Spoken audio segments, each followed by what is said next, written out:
नमस्कार मंडळी, साहित्य प्रभामध्ये आपल्या सर्वांचं पुन्हा एकदा स्वागत आहे. वपू कधीकधी मनाला हात घालतात.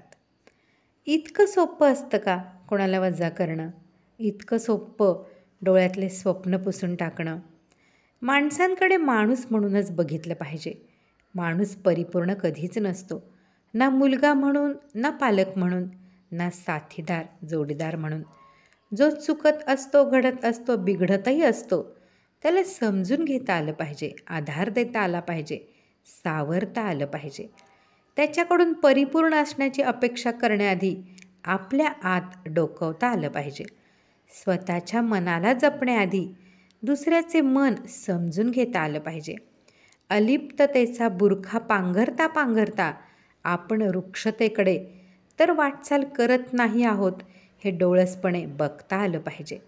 एखादा माणूस माझ्या मनातून उतरला की मी आयुष्यभर त्याच्याकडे डुंकूनही बघणार नाही, या अशा स्वतःच्या ग्रेट स्वभावाचा काही लोकांना प्रचंड गर्व असतो. म्हणूनच हा मेसेज मला सगळ्यांबरोबर शेअर करावासा वाटला.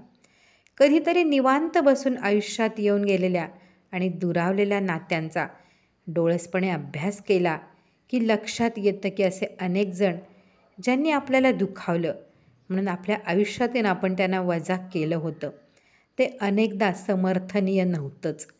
भावना दुखावल्या असं म्हणत आपण आपल्या अहंकाराला विनाकारण जोपासत बसलो आणि सोन्यासारखी माणसं आपल्या प्रतीक्षेला कंटाळून आपापल्या मार्गे निघूनही गेली.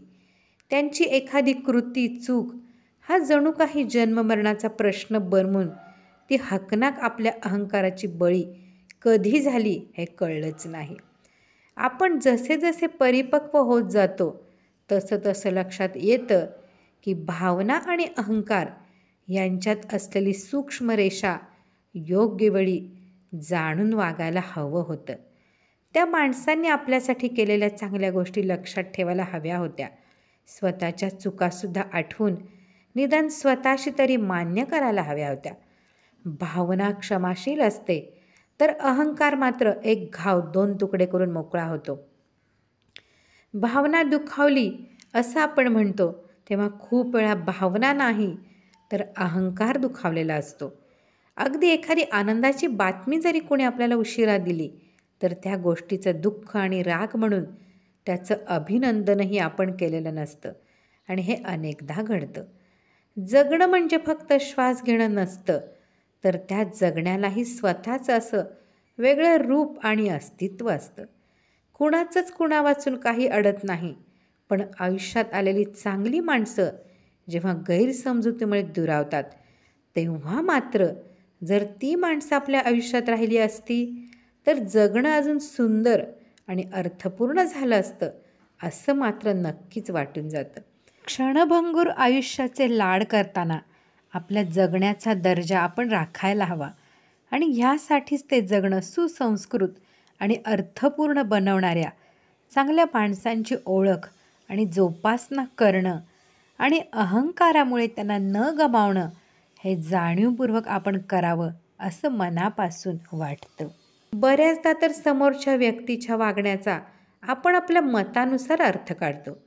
तसा विचारही समोरच्याचा नसतो, तो सहज आपलं म्हणून वागत असतो. परंतु आपण चुकीचा अर्थ काढून समोरच्याला आयुष्यातून सहज काढून टाकतो आणि आपला अहंकार आपल्याला या गोष्टीची जाणीवही होऊ देत नाही. म्हणून कुणाची कितीही मोठी चूक असली तरी ती आयुष्यापेक्षा व नात्यापेक्षा मोठी नाहीच. वपू काळे. तर मंडळी, असे छान छान किस्से, लेख, विनोद ऐकण्यासाठी चॅनलला लाईक करा, शेअर करा, सबस्क्राईब करा. धन्यवाद.